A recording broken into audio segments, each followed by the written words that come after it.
So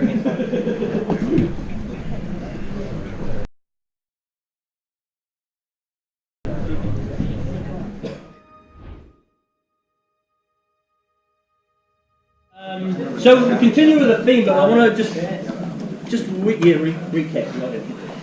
So done a knee ride stuff, balanced out with a knee ride here, top side around the other side, and then your spinning choke, right? The spinning choke is thumb in the back of the collar, here, baseball bat choke. Right, so I'm a grip about that far apart where his neck lives in between. And then I turn the corner and I make it like that. Okay, so it's just like our guard choke we just did, but one hand is the other way. And I'm doing all the movements. I'm not moving them or putting my hands in place.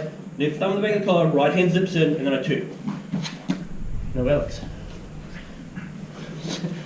I can pull them up, I can make it happen, make my little tent and slide that in. Get my grip. Then the key is to bring my forearms together. If I just do this, I love it when people do that because they try and stay in the same position, they just fall over that way because there's nothing over there. So as soon as this elbow, my right elbow starts to go to my left forearm, I move. Now, depending on you and how coordinated you are and what you want to do, you could do a bunch of things. You can drop to your knees and teabag him and then posture up. You can just jump straight into position. You can put your head down into his belly where your knee was and then drop in. But you want to end up tripod.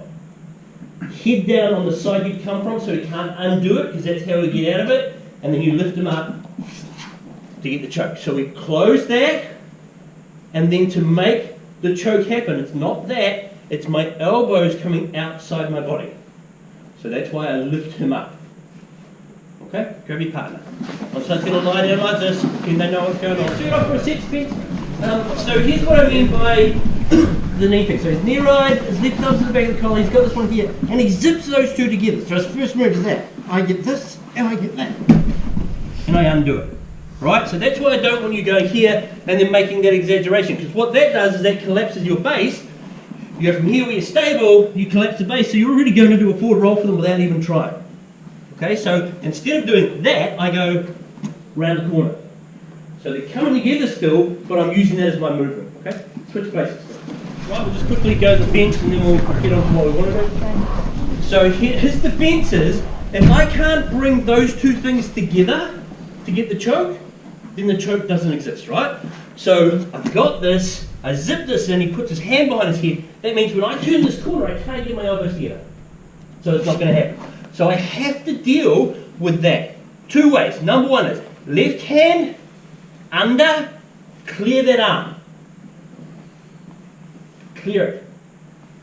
Okay, see the difference between this? This is not cleared. I go to arm bar him. Can you see where his hand is?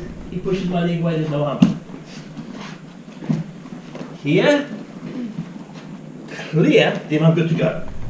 Okay? Number two is fuck the shoulder. Bang, bang, bang. Keep this grip, pressure on, knee comes to here. Two options. If his hand is still stuck to his head, I can go to regain it. Or if his hand comes free when I get here, then I just leave my hand there. So depending on what happens to that, is whether I let go and start again. But I kill his arm with my knee. And dead arm. The great thing about that is, as soon as my knee's clear and touches there, beautiful pivot point. Much easier than the first one, because I've got a point on the mat that I can now spin around and then tripod up. Okay? Grab your partner. Let me talk through that once. Okay, so what if he's naked, right? What if we're in the pub and his clothes are falling off, or maybe we're in an orgy, he's naked. So I haven't got a collar to grab hold of, right? Because even if he's got a t-shirt, I've got enough grip that I can hold on to something so that everything else works, right? It doesn't have to be a gear, but we've got the toolkit, so we'll do it.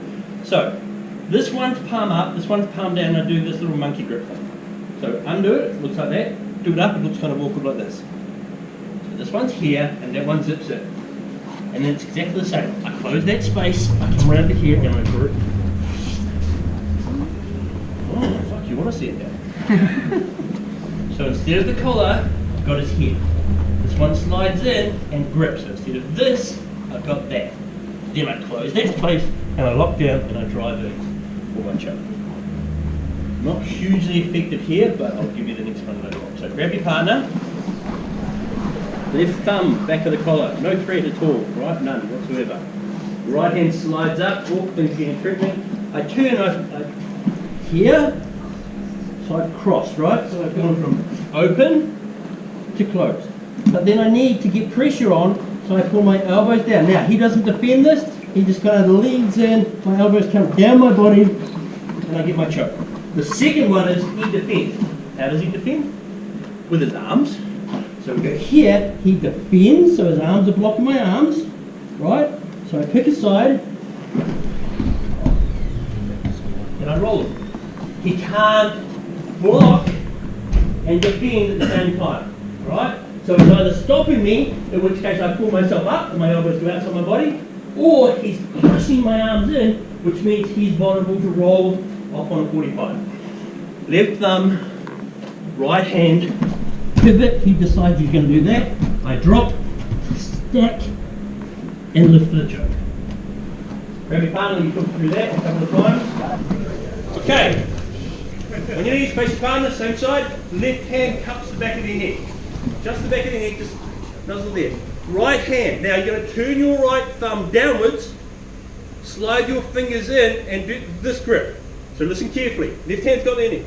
Right hand, just point your fingers like this and then turn it over. Thumb goes to the right, fingers go inside. And then I turn and drop down for that same shot. This one, right elbow up, left elbow down. Again. So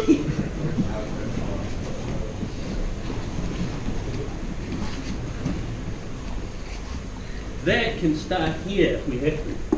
And I can spin and drop and make it happen. Okay, so as soon as I've got the back of this collar, I'm free to then grasp. Or if I cup it, I'm free to then lock and drop to the mat and crash them down and spin. So it's all the same thing, right? I'm just taking the collar, closing it off and cutting off either side.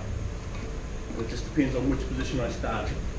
Same. Either I'm moving on underneath them or I'm moving over top of them. But I'm taking it from open and I'm turning and closing it. Once it's closed, it's not about squeezing my elbows down, it's pull my elbows outside my body. So the structure of pulling the elbows outside my body, down or up, is what makes that go wide and make that space get smaller. Not this, that. Driving my elbows forward is all strength. Might get some people, but if they've got a strong neck, I need to make sure that I'm pulling them. Good job. Let's